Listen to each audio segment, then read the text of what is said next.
Madam இந்த மூவில ஒரு ஹீரோயின் நடிச்சிருக்காங்களே, அவங்க எப்படி நடிச்சிருக்காங்க?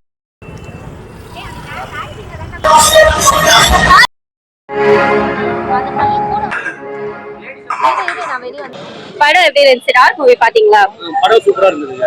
ஓகே. மியூசிக்ல இருந்து டைரக்ஷன்ல இருந்து ஸ்கிரீன் பிளே இருந்து எல்லாமே சூப்பரா இருக்கு. ஓகே, டார்க் நல்லா இருந்துச்சு. சோ இது எது சொல்ற புது டைரக்டர் மாதிரி படம் இல்ல. அது சூப்பரா ஹாரர் எடுத்துட்டு இருக்காரு. ஃபர்ஸ்ட் ஹாஃப் போடிக்கல, செகண்ட் ஹாஃப் நல்லா கொஞ்சம் லேக் இருந்துச்சு. ஆனா ஓகே, இருந்தாலும் பரவாயில்ல. அப்புறம் பாக்கியராஜ் ரோல் நல்லா பண்ணியிருந்தாரு. அவர் தான் பில்லர் மாதிரி படத்துக்கு. ஒரு டார்க் மூவி, ஒரு நல்ல மூவி. பாக்கியராஜ் சார் மிஸ் பண்றோம். ஒரு சூப்பர் மூவி, ஃபேமிலியோட வந்து என்ஜாய் பண்ணி பாருங்க. ஒரு வித்தியாசமான ஜானர், நல்லா போச்சு. ஓகே, நம்ம நத்து நல்லா பண்ணியிருந்தாரு. அவர் ரோல் பண்ணிருக்காரு, சூப்பரா பண்ணிருக்காரு. மியூசிக் எப்படி இருந்துச்சு? சவுண்ட் எஃபெக்ட்ஸ்லாம் நல்லா இருந்தது. சாம்சிஎஸ் பிஜிஎம் பிச்சுட்டாரு, சூப்பரா இருக்கு, செமையா இருக்கு. அது மர்மரோட இது எவ்வளவு தேவலாம், அது மட்டும் தான் இருக்கு. சூப்பரா பண்ணிருக்காங்க. மியூசிக்கே வந்து கொஞ்சம் பயமுறுத்துற மாதிரி தான் இருக்கு. ஹீரோ ஹீரோயின் ஆக்டிங் எப்படி இருந்துச்சு? ஆக்டிங்லாம் சூப்பரா இருக்குங்க. ஓகே. பாக்கியராஜ் சார் எப்படி மிஸ் பண்றீங்களா? கண்டிப்பாங்க, அவர் எவ்வளவு பெரிய டைரக்டர், அப்புறம் ஆக்டரும் கூட. அவர் மிஸ் பண்ணாம எல்லாரும் இருக்க முடியுமா? மேடம் இந்த மூவில ஒரு ஹீரோயின் நடிச்சிருக்காங்களே, அவங்க எப்படி நடிச்சிருக்காங்க கொஞ்சம் சொல்லுங்க. அவங்க வந்து எனக்கு தெரிஞ்சு நான் சொன்னா நல்லா இருக்காது. ஆனா அவங்க நீங்களாம் பார்த்து சொல்லுங்களேன், அவங்க எப்படி பண்ணிருக்காங்கன்னு. அவங்கதான் நான் சொல்றீங்களா? அவங்கதான் நானுன்னு எல்லாரும் அக்செப்ட் பண்ணிக்கிட்டா ரொம்ப சந்தோஷம். ஓகே, உங்களுக்கு எப்படி இருந்துச்சு? ஃபர்ஸ்ட் மூவி எப்படி இருந்துச்சு? ரொம்ப ஹாப்பியா இருந்தது. ஃபர்ஸ்ட் டைம் இதெல்லாம் எக்ஸ்பீரியன்ஸ் பண்றேன் நானு. பாக்கியராஜ் கூட ஆக்ட் பண்ணிருக்கீங்க, எப்படி இருந்துச்சு உங்களுக்கு? சாருக்கு நான் இதுல பொண்ணா பண்ணிருக்கேன். எனக்கு ஃபர்ஸ்ட் மூவிலே சாருக்கு பொண்ணா பண்றதுக்கு ஒரு வாய்ப்பு கிடைச்சது ரொம்ப பெரிய பாக்கியமா நான் பாக்குறேன்.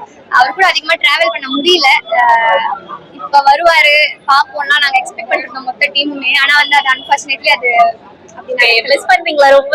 எல்லாருமே நாங்க கண்டிப்பா நேத்து வரைக்கும் பார்த்தவங்க இப்ப இன்னைக்கு இல்ல படம் எல்லாம் நம்ம கூட தானே படம் பண்ணாரு, எங்க போயிருப்பாருன்ற மாதிரி ஆப்வியஸா இருக்கும்ல. நேத்து பார்த்தவங்க இன்னைக்கு இருக்க மாட்டேங்கிறாங்கன்றப்போ அந்த சங்கடம் கண்டிப்பா இருக்கும். எல்லாரும் கண்டிப்பா மிஸ் பண்ணுவோம். மொத்த சினிமா இண்டஸ்ட்ரியுமே மிஸ் பண்ணுவோம். நெக்ஸ்ட் என்ன மாதிரி மூவி எல்லாம் பண்ணலாம்னு இருக்கீங்க? நெக்ஸ்ட் படம் நான் பண்ணிட்டு இருக்கேன். கௌதம் கார்த்திக் சாரோட பண்ணிருக்கேன்.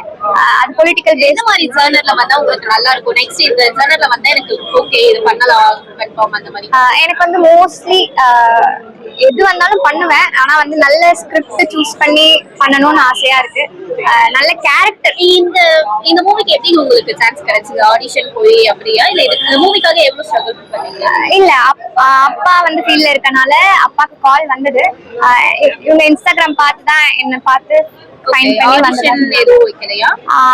அப்படி நடக்கல. ட்ரை பண்ணாங்க, லுக் டெஸ்ட் எல்லாம் இருந்தது.